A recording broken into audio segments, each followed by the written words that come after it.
मैं एक बार नहीं कई बार यूपीएससी, बीपीएससी, एसएससी की चर्चा सदन और सदन के भीतर कर चुका। मैं जानता हूं नीतीश जी एक ईमानदार आदमी, लेकिन उनकी पूरी सिस्टम सड़ चुकी है। उनके पूरा मंत्रिमंडल बिना पेंदी के लौटा है।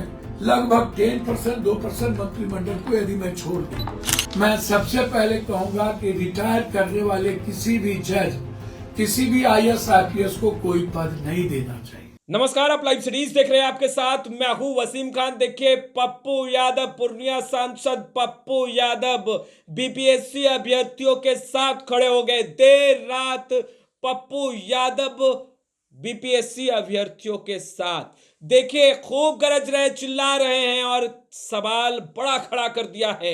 अचानक हलचल तेज हुई है पप्पू यादव के सवाल खड़े करने के बाद। हम आपको पप्पू यादव को भी सुनाने जा रहे हैं किस तरीके से बीपीएससी अभ्यर्थियों से बातचीत कर रहे हैं। और यह बातचीत ही नहीं बल्कि पप्पू यादव के दिल की बात है, वही बड़ा खुलासा कर रहे हैं। सबसे पहले आप पप्पू यादव को सुनिए।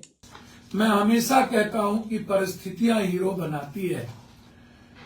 आप मेरे हर कैरेक्टर को उठा के देख लीजिए। यदि किसी भी ऊंची जात के यूथ को या पिछड़ी जात या दलित के यूथ को यह लगे कि पप्पू यादव चोर है, पप्पू यादव राजनीति करता है, पप्पू यादव किसी जाति का दुश्मन है, तो मैं राजनीति से संन्यास भी ले लूंगा और गलती भी मान लूंगा। लेकिन जाति के आधार पर मेरी टाइटल यादव हो सकती है या मैं इंसान हूं। मैंने पहले भी कहा, पप्पू यादव को इंसान के रूप में देखिए। दूसरी बात, मेरा आग्रह है कि जब मैं कोई बात, दिल की बात करता हूं तो बहुत सोच समझ के करता हूं। जब देखता हूं कि सारे पॉलिटिकल पार्टी और पॉलिटिशियन, हमारे आने वाले पीढ़ी जिससे देश को उम्मीद, सपना और विश्वास है, उनसे ये लोग उनके मुद्दों से भागते हैं। मुद्दा किसान का हो, मुद्दा मजदूर का हो, मुद्दा पलायन का हो, मुद्दा डोमिसाइल का हो, मुद्दा निवेदिता का हो, शिक्षक का हो, मुद्दा नियोजित का हो, संविदा का हो, या मुद्दा आंगनबाड़ी, ममता, आशा का हो, जीविका का हो, या मुद्दा जन वितरण प्रणाली का हो, या मुद्दा देश में महिलाओं का हो, वृद्ध आश्रम का हो, आप सदन में क्यों नहीं सुनते? हैशटैग रीनीट सबसे पहला दिन मेरी ही झगड़ा इस स्पीकर साहब के कुर्सी से हुई थी। कोई और लोग 3 दिन ओथ में हैशटैग की बात नहीं किया, रीनीट की बात नहीं किया। तब भी मैं यूपीएससी के चेयरमैन के खिलाफ हमने अपनी बात रखी थी। आप शुरू से उठा के देखो, जब Hindi CSAT, IAS, IPS, SSC, BPSC का जब आंदोलन दिल्ली में चल रहा था, रात के 1 बजे गोली खाने के लिए मुखर्जी नगर मेरे अलावे कोई नहीं गए। अडवाणी जी के हाथ से बिल फाड़ना और हिंदी सीसेट को स्थापित करना, मैंने बड़ी ईमानदारी के साथ, हमारे एक मित्र सपा के और हमारे आदरणीय नेता धर्मेंद्र जी ने भी बहुत बड़ी लड़ाई का साथ दिया। फिर मैं आपसे कहना चाहूंगा, मेरे किसी भी तरह के मेरी जीवन की भूमिका में यदि मिडिल क्लास, कॉमन लोग, आम लोग, इंसान, गरीब यदि ना हो, मुद्दे मेरे आप उठा के देख लें। मैं एक बार नहीं कई बार यूपीएससी, बीपीएससी, एसएससी की चर्चा सदन और सदन के भीतर कर चुका हूं। मैं बिहार के बीपीएससी के चेयरमैन रिटायर करने वाले लोग या ऐसे लोग क्यों बनते हैं? मैं सबसे पहले कहूंगा कि रिटायर करने वाले किसी भी जज, किसी भी आईएएस, आईपीएस को कोई पद नहीं देना चाहिए। आंख बंद करके किसी भी लोगों को पद देने से वह प्रभावित करता है सरकार के नीतियों, सरकार के ऑर्डर को।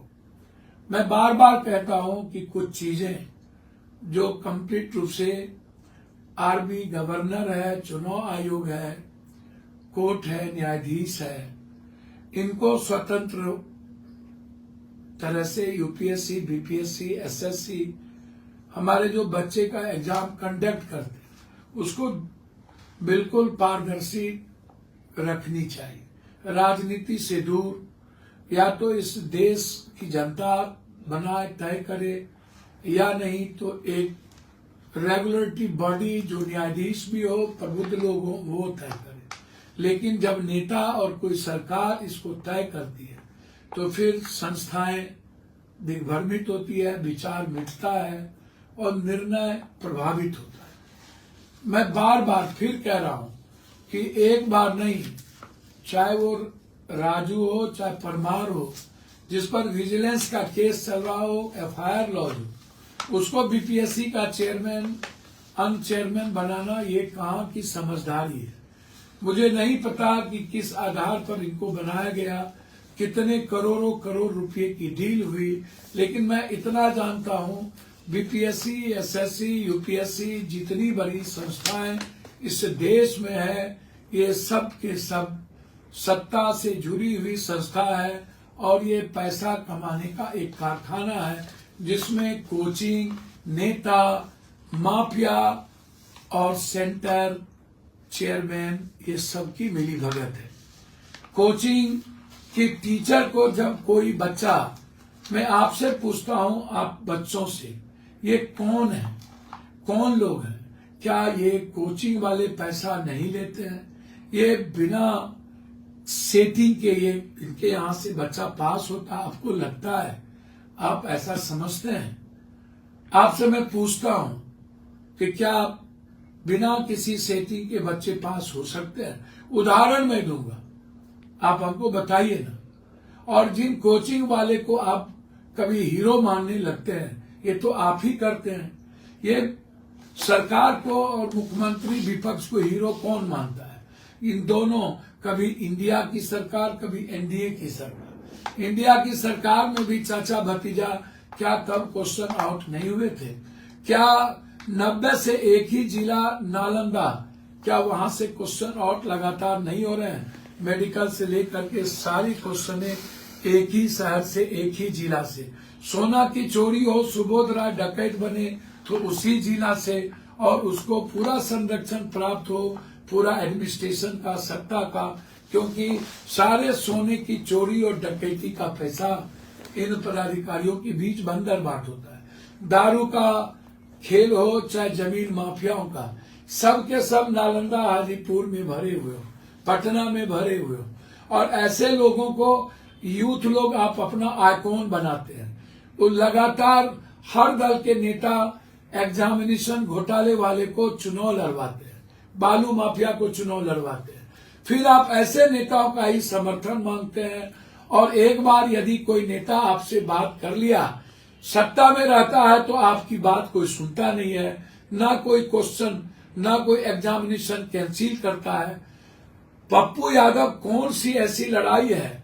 जब 6,000 रुपया टीचर की तनख्वाह थी, शुरू कीजिए नियोजित संविदा, चाहे इंजीनियरिंग, चाहे सदन में ममता आशा की किसी का सवाल हो, हम कॉमन इशू को छोड़ के हम कभी भी लोकसभा के भीतर दूसरा इशू नहीं उठाते।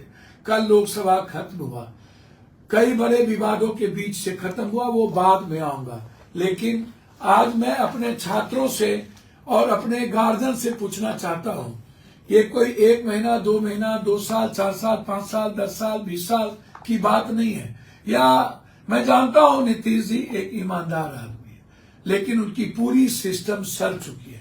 उनके पूरा मंत्रिमंडल बिना पेंदी के लोटा है। लगभग 10%, 2% मंत्रिमंडल को यदि मैं छोड़ दूं, जाति के आधार पर लोग मूल्यांकन करते हैं। जब उनके प्रवक्ता गाली देने लगते हैं, सूप बाजे तो बाजे, चलनियों बाजे, शीशे के घर में रह के पत्थर फेंकते हैं। जब गठबंधन उधर जाता है तो बाप वो हो जाता है, गठबंधन इधर जाता है तो बाप बदल जाता है। ऐसे लोगों का धर्म दीन नहीं है जो अपना कैरेक्टर सियासत के आधार पर बदलता हो। विचार बदलना दिक्कत नहीं है, लेकिन जब व्यक्तिगत और निजी हमला कोई करता हो, इधर से उधर, उधर से इधर, तो मुझे तकलीफ होती है। और मुझे लगता है कि जो यूथ लोग, छात्र लोग धरना पर बैठे हैं, मुझे नहीं जाना चाहिए वहां। मैं एयरपोर्ट से उतरा था और हम गए थे। एक बहरूपिया कोचिंग मास्टर, कोचिंग टीचर गुरु रहमान, वो, मैं उनके बारे में, किसी के निजी जिंदगी के बारे में या किसी के बारे में नहीं कहना चाहता हूं। मैं सबकी इज्जत करता हूं, चाहे वो कोई दरोगा बनाने वाला बड़का खदान हो जाए, चाहे टीचर बनाने वाला, चाहे खान सर हो। सबसे मेरे व्यक्तिगत रिश्ते अच्छे हैं, पारिवारिक रिश्ते भी हैं। मेरा बेटा डकैत हो जाए, गलत हो जाए, तो क्या मैं सपोर्ट कर दूं? मैं व्यक्तिगत रिश्ते की इज्जत करता हूं। जब कोई यूट्यूबर ओपिनियन बनाने लगता हो और गाली देने लगता है तो मुझे अच्छा नहीं लगता। हम जब गए थे तो प्रवचन और भाषण चल रहा था, बच्चे हो कर रहे थे। बच्चे को लगा कि मैं भीड़ में आ गया। एयरपोर्ट से उतर के हमेशा पप्पू यादव आपके लिए लड़ना चाहता है। सदन में सबसे पहला दिन पप्पू यादव आपके मुद्दों को ही उठाया। लगातार मेरी बेटियों ने हमको कहा उठाने के लिए, हम उठाते रहे। लेकिन जब आप बिना किसी चीज के, जब आप खुद राजनीति करने लगते हैं और गणेश परिक्रमा करने लगते हैं कोचिंग माफियाओं की, तो पप्पू यादव के लिए आप बेटा तो हैं, भाई हैं। पप्पू यादव न्याय और सच्चाई के लिए तो लड़ेगा, लेकिन जरूरी नहीं है कि मैं आपके अहंकार का शिकार हूं। आपका अहंकार चढ़ के बोलता है और आपको लगता है आप तोप खान है। टिटी के तरह आप आकाश टेक लीजिएगा। मुझे ना तो किसी माफियाओं का और ना पैसे वालों का, ना ताकतवर लोगों का कभी जरूरत नहीं है। मैं भी तंत्र से राजनीति नहीं करता। तो आपने सुना, देर रात पप्पू यादव बीपीएससी अभ्यर्थियों के साथ खड़े हुए खुलकर गरजते हुए नजर आ रहे हैं, दिल की बात कर रहे हैं अभ्यर्थियों से। और आपने सुना पप्पू यादव को गरजते हुए, बड़ा सवाल खड़ा कर दिया है। फिलहाल इस वीडियो में इतना ही। आपका बहुत बहुत शुक्रिया।